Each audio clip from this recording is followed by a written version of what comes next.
wisata minat khusus. Iya. Karena itu sangat bagus untuk panjat tebing, Pak. Wah, ada panjat tebing. Iya, kan adrenalin, Pak. Wih. Pelatihan.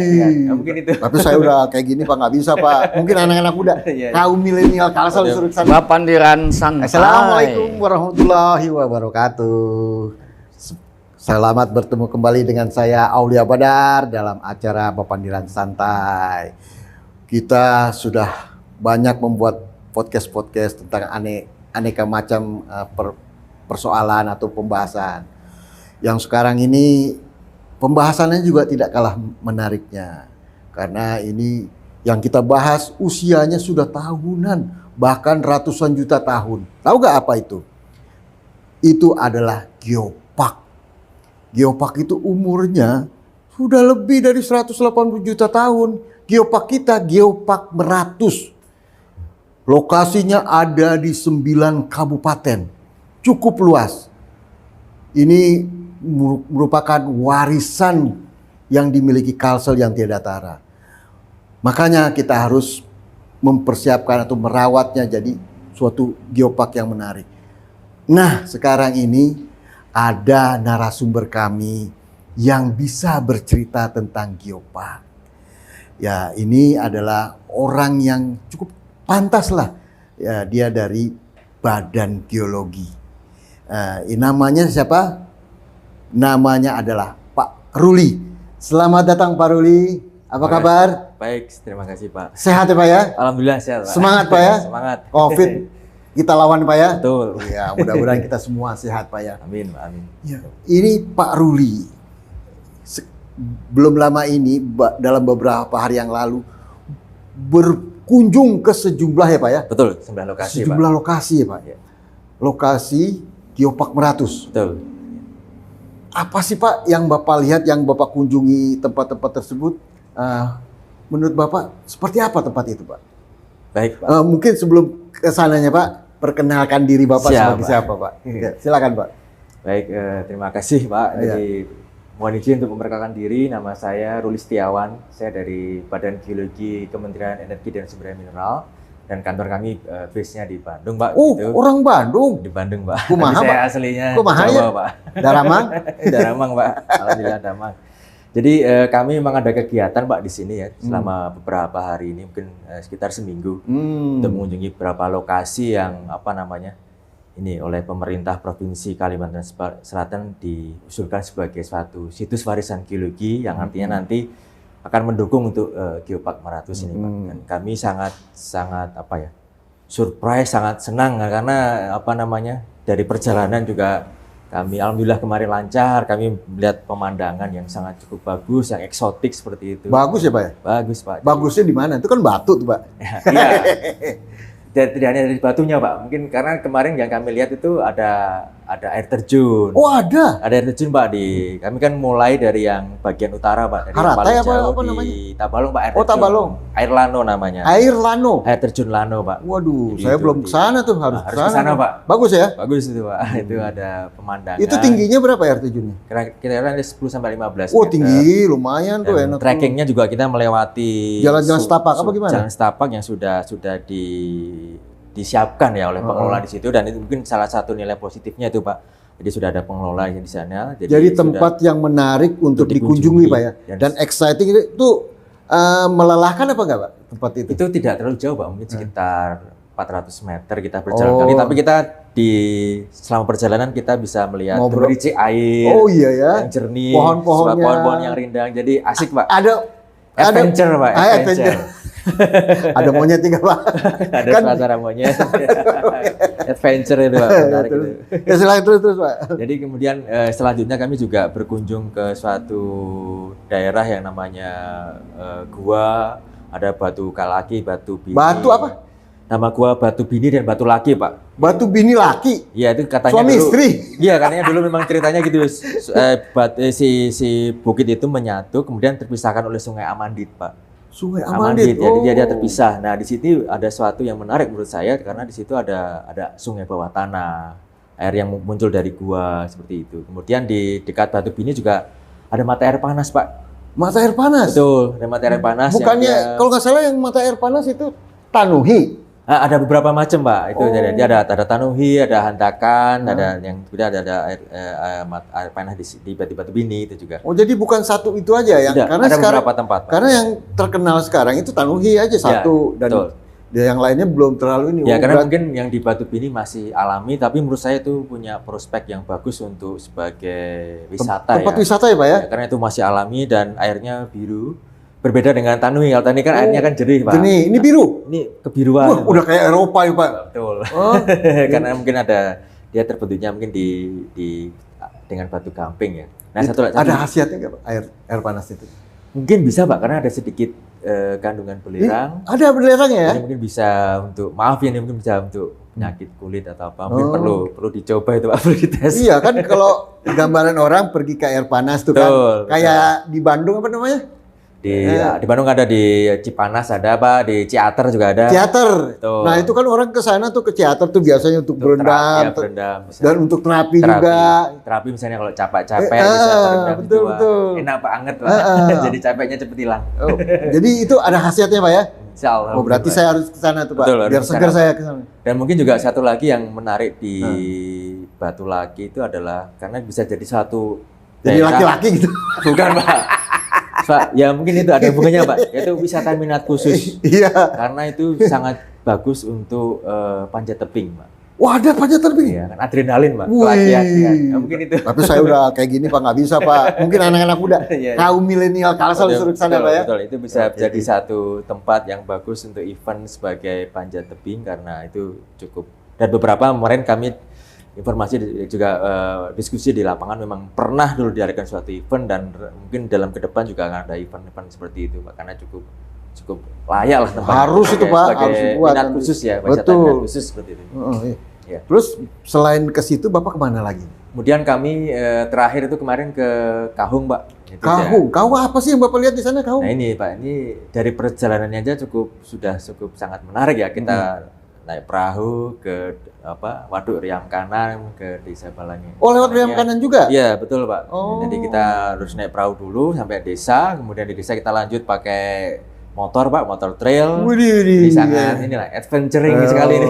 Mantap itu, Pak. Kemudian ya dengan berjalan kaki di sana, dan kita di sana juga menjumpai fenomena geologi lah yang cukup menarik, Pak. Seperti ada patahan dari kerak bumi yang di situ kita bisa menghasilkan banyak sumber mata air jernih di sana, yang itu yang bisa dimanfaatkan oleh penduduk sekitar. Itu Pak, bisa jadi air mineral nggak? Bisa nggak, Pak?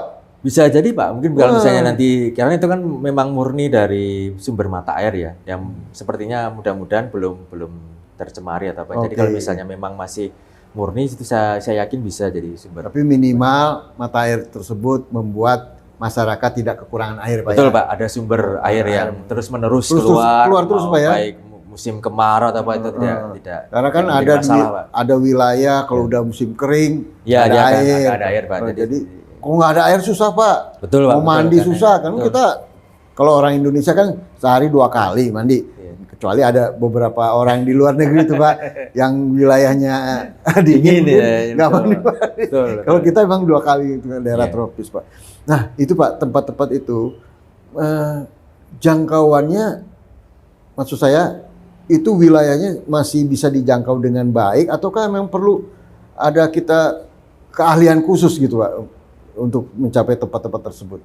Ya, secara umum sih sudah cukup baik, Pak, ya, karena di beberapa tempat malah sudah dimanfaatkan sebagai objek wisata. Artinya secara fasilitas, secara amenitas sudah memadai. Memang ada beberapa lokasi yang perlu perlu dipertingkatkan lagi, diperbaiki lagi, terutama yang di Kahung mungkin masih ada. Itu sudah, saya pikir saya sangat mengapresiasi ya masyarakat di sana, dan mereka sudah membuat jalur, Pak, dengan konblok. Artinya mereka ada effort, ada usaha untuk itu. Jadi orang untuk berkunjung di situ udah mulai mudah lah, tidak sulit ya. Jadi tidak sulit. Ya, memang ada beberapa yang masih jalan setapak, tapi itu nanti bisa diperbaiki lah, dikembangkan seperti itu. Pak, itu kan wisata senang-senang ya, Pak ya. Ya, jalan.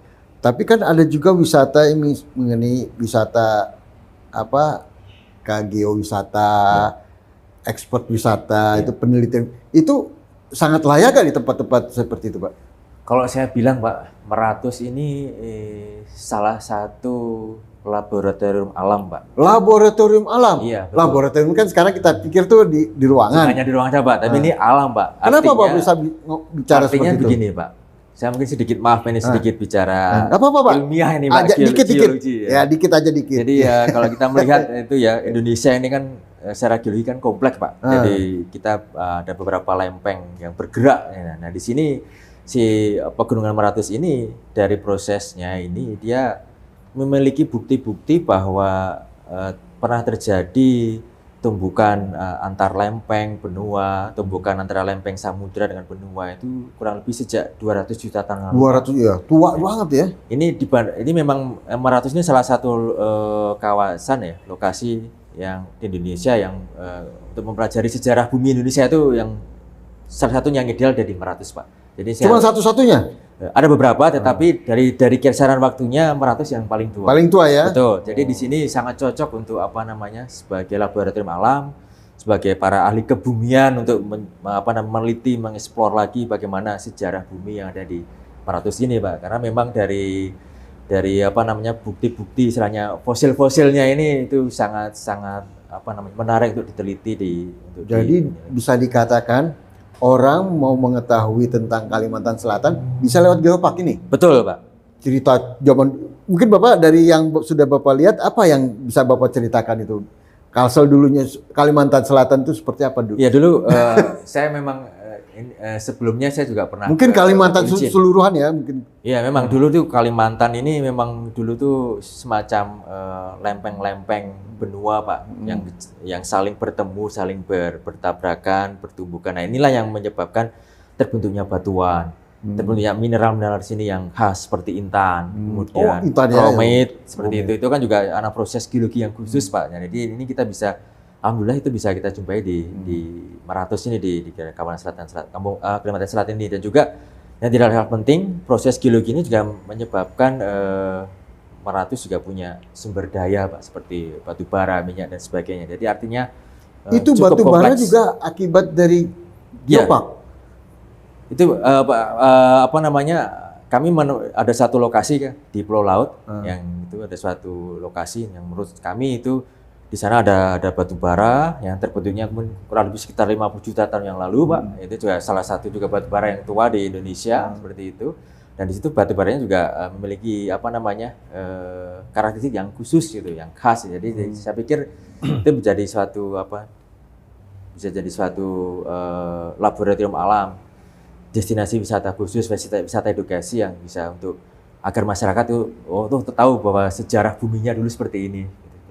Jadi seperti itu Pak ya, sangat kompleks sekali Meratus Pak. Mulai dari batu yang ada di dasar laut, batu yang terbentuknya di kerak samudra. Ini kan katanya Geopark ini dulu dasar laut ya Pak. Ya betul. Itu bisa Bapak ceritain bagaimana bisa cerita seperti itu? Ya itu karena kami setelah kami mengunjungi beberapa lokasi, kami menemukan batuan-batuan yang memang terbentuknya di dasar laut Pak. Contohnya apa Pak? Contohnya itu ada lava bantal, itu ada di pantai Semisir. Apa? Lava bantal Pak. Lava bantal. Ya itu lava yang bentuknya bulat-bulat kayak kita gampangnya kayak mirip bantal lah. Itu kita bisa jumpai di pantai Semisir di tanah laut, di Kahung kemarin Kahung ada juga ada. Nah, kemudian juga ada batuan-batuan yang kira-kira mungkin terbentuknya dulu di kerak samudra Pak, kurang lebih katanya 7 sampai 8 km di bawah dasar laut itu. Katanya ditemukan juga ada kerang-kerang, benar nggak? Betul. Itu di mana Pak yang ditemukan? Kerang-kerang itu banyak Pak. Itu di tanah Bumbu ada, di Kota Baru ada, di hulu sungai juga ada. Itu kan berasosiasi dengan batu gamping Pak. Jadi batu kapur yang putih itu yang membentuk gua-gua itu dulunya terbentuknya di laut Pak. Makanya di sana banyak dijumpai fosil kerang, fosil plankton yang kecil-kecil seperti Berarti itu. Dulu ini lautan nih? Iya, pernah terbentuk lautan Pak. Kalimantan secara umum lautan dulu ya? Terbentuk lautan. Itu kurang lebih sekitar di umur sekitar 25 juta sampai 20 juta tahun. Berarti dulu nggak ada manusia? Belum ada Pak. Ya. Belum ada Pak. Nah itu jadi penelitian juga tuh. Manusianya tuh kapan adanya ya Pak ya? Iya. Karena kan dulu ini di bawah laut tuh. Yeah. Nah, itu sesuatu hal belakangan lah, mungkin baru aja Pak. Memang ada beberapa hasil penelitian dari teman-teman Balai Arkeologi di Banjarmasin juga terkait dengan sejarah kehidupan di sini ya. Mungkin itu ada satu gua liang bangkai, kemudian liang akar, kemudian ada beberapa artefak yang ditemukan di pulau-pulau yang ada di Danau Riam kanan, Pak. Itu kurang lebih mungkin manusia purba pernah tinggal di Kalsel ini kurang Ada lebih manusia purba juga di sini? Iya betul Pak, kurang lebih sekitar 10.000 bukan tahun di yang Jawa lalu. aja kan, Jawa kan Tidak, ada di Jawa, Homo Pak. jacensis gitu Betul, kan. betul ada Homo erectus. Homo Yang erectus. kemungkinan yang hidup di sini adalah Homo sapien Pak, yang kurang lebih sekitar Homo sapiens di sini namanya. 10.000 tahun lalu. Kemungkinan dia tinggalnya di gua karena ada satu gua di Liang Bangkai atau salah itu dia bahkan ada cap tangan Pak di dindingnya. Di mana, Pak? Di dindingnya itu. Dinding Ada lukisan gua. enggak di istilahnya. mana? Di lokasinya di mana tuh? Itu biar orang tahu juga nih. Liang Menarik itu. Bangkai, Pak, di Kota Baru di Kota Baru di Liang Bangkai, namanya gua Liang Bangkai. Liang Bangkai. Iya. Oh, Yang itu sama perlu juga kita Liang datangin Bangkai. juga Jadi itu. intinya banyak gua-gua yang pernah ditinggali oleh manusia purba dan itu juga bisa salah satu. Wah, itu harus ngangkat lagi tuh Betul, cerita betul. tersendiri tuh. Betul, ya. Mungkin sesuatu hal yang menarik untuk dikunjungi oleh Betul, orang-orang. Pak, betul. Untuk para saintis supaya Saintis, mungkin masyarakat juga mungkin bila ingin punya rasa penasaran juga bisa mengunjungi itu, mungkin tahu bagaimana dulu sejarah nenek moyangnya lah di Kalimantan Selatan. betul. Nenek Pengen tahu. moyangnya. Nah, ini Pak kalau dilihat dari seperti ini juga bagus untuk para mahasiswa yang ingin meraih gelar sarjananya untuk sebagai bahan skripsinya, Pak ya? Betul, Pak. Karena tadi saya bilang di awal bahwa maraton ini kan suatu laboratorium alam, Pak. Jadi ini mungkin para peneliti, mahasiswa yang ingin meneliti, monggo aja silahkan ini kayaknya karena masih banyak hal yang perlu kita ungkap lebih dalam lagi, perlu kita eksplor lebih lagi terkait bagaimana sejarah bumi ya, baik itu dari sejarah geologinya, mungkin dari keragaman flora fauna juga saya pikir informasi yang saya terima juga banyak juga tanaman endemik, hewan-hewan endemik. Hewan-hewan, Betul, buah-buahan. Betul, buah-buahan itu Pak. Jadi juga salah satu hal yang menarik di samping selain terkait dengan batuan fosil seperti Iya itu. Pak, saya beberapa tahun lalu apa 2 tahun lalu tuh pergi ke satu tempat di daerahnya Balangan itu Pak. Iya. Itu kita disuguhkan sejumlah buah-buah langka. Saya belum pernah makan sebelumnya Pak. Iya. Ini buah apa nih? Pokoknya cobain dikasih. Saya lupa nama-namanya. Iya. Rasanya enak Pak. Bahkan durian yang nggak pernah saya lihat juga ada di situ. Oh, Ada kayak model nangka, tapi pas dibuka putih. putih. Itu enak rasanya Pak. Nah, ini bagian dari yang bisa diangkat Betul, juga ya. Pak, betul. Itu karena di wilayah-wilayah yang ada geoparknya juga. Betul. Jadi sangat banyak sekali misteri yang Betul. perlu diangkat dari Belum lagi juga dari kesenian tradisional. Nah, Pak. contohnya apa Itu keseniannya? mungkin di sini mungkin saya tidak terlalu hafal ya. Jadi mungkin seperti tari-tarian, Tari-tarian. alat musik itu bisa menjadi atraksi-atraksi yang bisa ditampilkan di geopark, Pak. Karena geopark ini kan sebenarnya intinya adalah manajemen, Pak.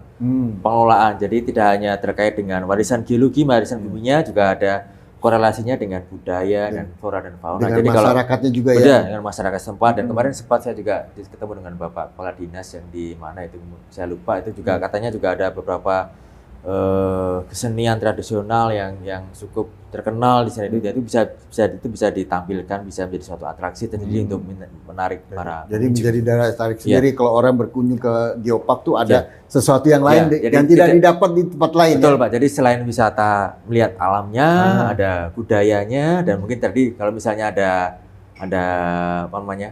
kuliner atau buah-buahan yang lokal bisa disajikan, jadi semua komplit Pak, jadi komplit. Jadi ini menjadi suatu daya tarik sendiri Pak ya. Betul. Nah, kalau dari sekarang ini kan kita kan pengen geopark ini menjadi geopark UNESCO ya Pak. Betul. Apa namanya? UNESCO Global Geopark. Betul Pak. Itu berarti udah internasional Pak. Betul ya? Pak.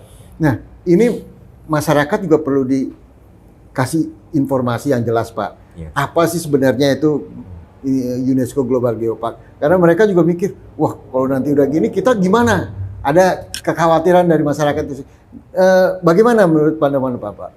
Jadi seperti saya bilang tadi Pak, sebenarnya geopark itu sebenarnya prinsipnya adalah prinsip manajemen pengelolaan Pak. Jadi kalau misalnya kami sangat mengapresiasi ya, karena dari kerja keras dari pihak pemerintah Provinsi Kalimantan Selatan dan BB Geopark yang kemarin juga sudah sempat 2 kali berkunjung ke Bandung, kami di Bandung yang melihat progresnya yang sangat luar biasa, sangat semangat sekali untuk menuju UNESCO Global Geopark. Jadi pada prinsipnya sebenarnya ini intinya itu adalah konservasi, Pak.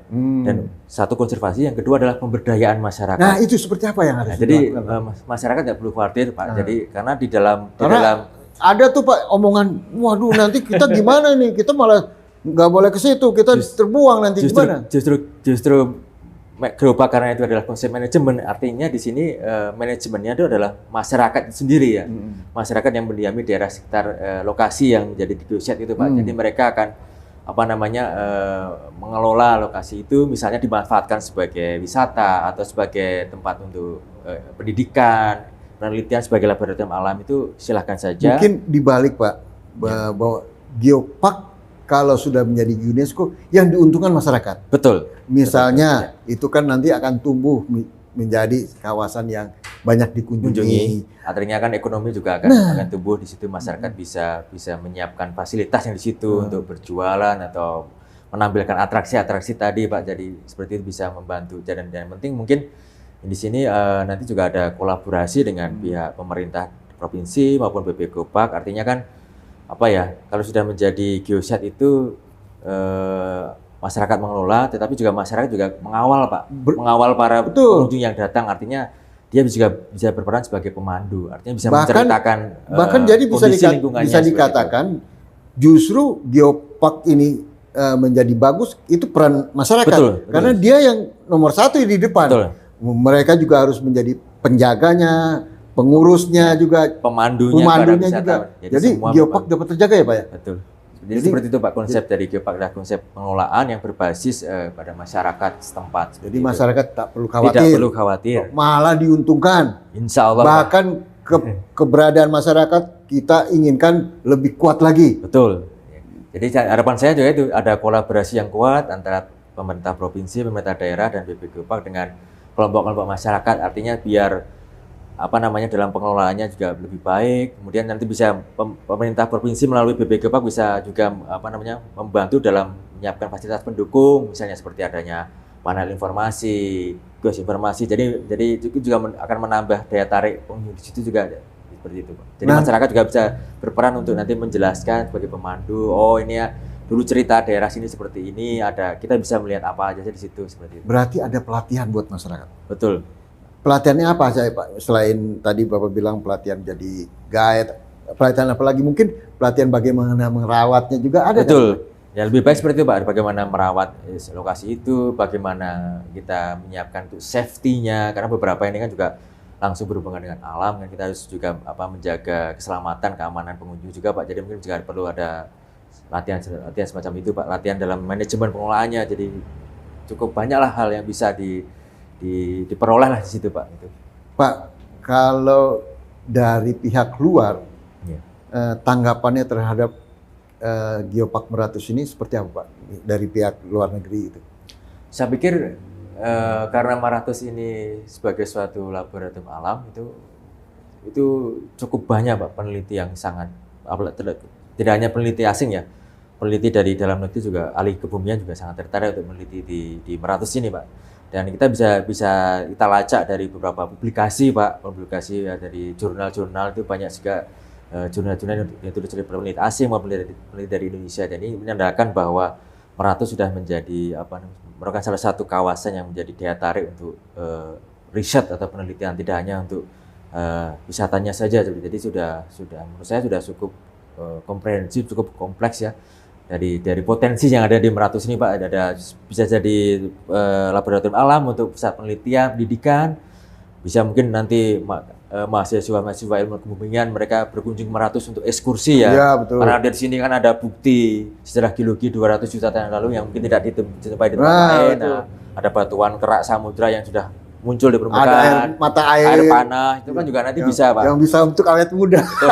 itu kan mitos ya, Pak. Tapi perlu dicoba, Pak.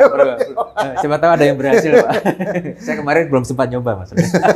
Jadi itu, Pak, jadi bisa bisa jadi suatu pusat pendidikan, penelitian, bisa jadi wisata minat khusus, wisata edukasi. Jadi menurut saya sudah cukup kompleks, cukup komplit juga ini aspek manfaat yang ada di Geopark Meratus ini, Pak. Jadi, Pak, ini sebagai penutupnya, Pak. Ya. Apa sih, Pak, pesan-pesan Bapak kepada masyarakat terhadap Geopark Meratus ini? Jadi mungkin seperti yang saya sampaikan tadi bahwa geopark adalah suatu manajemen pengelolaan, jadi di dalamnya sangat-sangat membutuhkan peran aktif dari masyarakat setempat. Di sini saya mohon dukungan dari para masyarakat luas di Kalimantan Selatan agar Geopark Meratus ini bisa berhasil, bisa berlanjut ke UNESCO Global Geopark, dan kami juga dari Badan Geologi sudah secara prinsip kami juga mendukung apa yang langkah-langkah yang sudah dilakukan oleh pihak BP Geopark Meratus untuk menuju ke UNESCO Global Geopark. Jadi seperti itu Pak. Mudah-mudahan ini bisa berjalan lancar. Mohon doa restunya dari seluruh masyarakat Kassel ini. Mudah-mudahan lancar ini Pak. Ya, memang Geopark Meratus ini harus kita rawat, kita jaga, kita lestarikan, dan kita majukan kepada badan yang lebih tinggi lagi supaya tetap terjaga lestari. Karena kita tidak bisa melupakan bahwa Geopark Meratus ini milik kita semua, Pak. Betul, Pak. Milik warga Indonesia, bukan hanya warga Kalsel aja. Betul. Jadi mari bersama-sama kita merawatnya. Itu Pak ya. Demikianlah bincang-bincang saya dengan Pak Ruli.